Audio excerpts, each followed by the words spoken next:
बहू नमक की तरह होती है। मुरैना भदोही गांव की रहने वाली रेवा, इलाहाबाद के एक बड़े व्यापारी का बेटा सरजू के साथ उसका ब्याह हुआ। नए घर में बड़े ही आदर सम्मान के साथ रेवा ने गृह प्रवेश किया।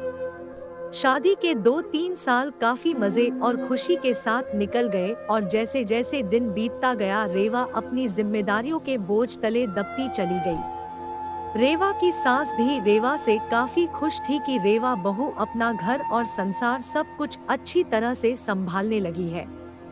गर्मी की छुट्टी पड़ गई। रेवा अपने मायके जाने की बात अपने सास से बोली, मम्मी 2 साल हो गए मैं मायके नहीं जा पाई, क्या मैं थोड़े दिन जाकर आऊं? सास ने जवाब दिया, देखो रेवा अगले साल चले जाना। रेवा यह सुनकर काफी नाराज और दुखी होकर सोचने लगी कि जब चंचल दीदी हर 3 महीने पर घर आती है तो मम्मी काफी खुश होती है और कहती कितने दिन के बाद आई हो, और मुझे 2 साल हो गए मेरे बारे में कोई कुछ सोचता ही नहीं है।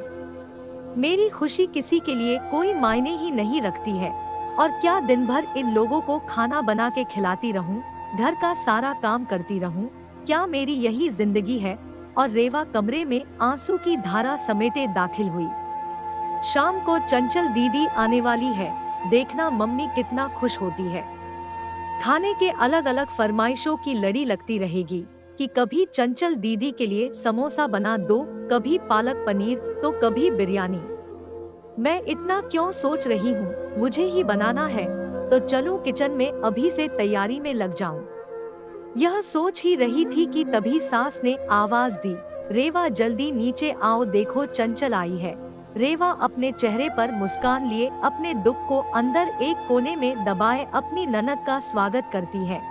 कैसी हो भाभी? चंचल रेवा से बोली। अच्छी हूँ दीदी, और घर में सब कैसे हैं? अच्छे हैं। अच्छा, हमारे जीजा जी कैसे हैं? चंचल शर्माते हुए कहती है। वह भी भाभी अच्छे हैं। अच्छा दीदी आप बैठो, मैं नाश्ता बना कर लाती हूँ। नहीं नहीं भाभी कुछ मत बनाओ, मैं अभी घर से नाश्ता करके आई हूँ और भाभी केवल 2-3 घंटे ही रहूंगी क्योंकि सास की तबीयत ठीक नहीं है। आपके जीजा जी उन्हें लखनऊ दिखाने गए हैं तो वो बोले तुम अकेली यहाँ क्या करोगी, एक काम करो तुम अपने मायके जाकर सबसे मिलकर चली आओ। सो मैं आ गई। मुस्कुराते हुए चंचल ने जवाब दिया, अच्छा दीदी रुको, मैं खाना बना देती हूँ, आप खा भी लीजिएगा और जीजाजी और आपके सास के लिए खाना भी बांध कर दे दूंगी। अरे भाभी मेरे साथ बैठो, बातें करो, शाम तक मैं चली जाऊंगी, खाना तो बनता ही रहेगा। तभी रेवा की सास ने रेवा से कहा, तुम एक काम करो, चंचल के साथ बैठो, बातें करो, मैं कुछ बनाती हूँ। जी नहीं मम्मी जी मैं बनाती हूँ, आप दीदी से बात कीजिए। तभी चंचल ने कहा, कोई बात नहीं, आप खाना बनाओ और मैं आपसे बातें करूंगी, थोड़ी मदद हो जाएगी, यह ठीक रहेगा क्यों माँ? रेवा की सास बोली, ये भी सही है। रेवा और चंचल किचन में प्रवेश करती है और काफी देर तक हंसी मजाक करते करते खाना भी तैयार हो जाता है। चंचल खाना खाने के बाद शाम को अपने घर चली जाती है। रसोई को समेटकर रात को अपने कमरे में रेवा गई तो सरजू ने कहा कि रेवा तुम काफी थक गई हो, आराम कर लो। हाँ मुझे आराम कहाँ है, तुम्हारी माँ तो बस यही चाहती है कि मैं अपने मायके ना जाऊँ। चंचल दीदी 1-2 घंटे के लिए आती है लेकिन मिलकर तो जाती है, उसमें क्या, तुम भी चली जाओ रेवा, सरजू ने कहा। और देखो रेवा, दीदी भी कहाँ आ पाती है, जब शरद जीजाजी अपनी माँ को लखनऊ डॉक्टर के पास दिखाने ले जाते हैं तभी मिलने आती है, तो इसका मतलब है मैं कभी नहीं जा सकती अपने मायके। ऐसा तो मैंने नहीं कहा रेवा। अच्छा तुम शांत रहो, मैं कल माँ से बात करता हूँ, तुम अपने मायके चली जाना, ठीक है? तुम तो रहने दो, गुस्सा करते हुए रेवा सो जाती है। सुबह उठकर रेवा अपने काम में रोज की तरह लग जाती है। दोपहर में शर्मा आंटी रेवा की सास से मिलने आती है और काफी देर तक बातें करती रहती है।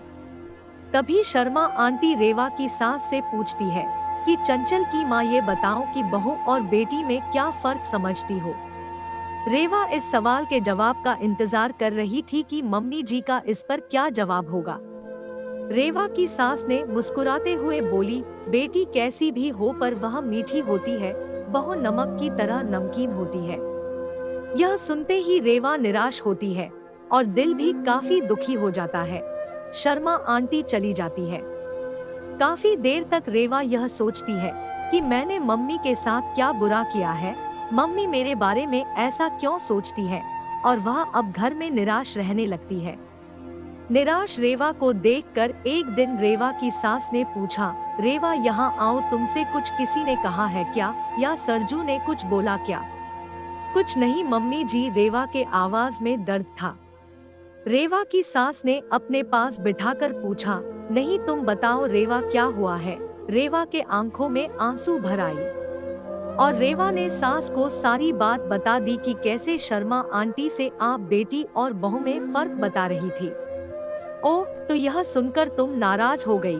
बस इतनी सी बात करे रेवा, मैंने कहा बेटी मीठी होती है, वह चाहे कितनी भी गलती करे उसकी गलती नजर ही नहीं आती है, वह गुड़ की तरह मुंह में घुल जाती है और खाने में अगर मीठा न हो तो कोई फर्क नहीं पड़ता है, और बहू नमक के समान इसलिए है क्योंकि खाने में अगर नमक न हो तो खाना बेस्वाद होता है।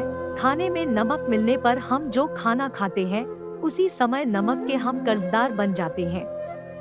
ठीक उसी तरह तुम मेरे लिए वही नमक हो।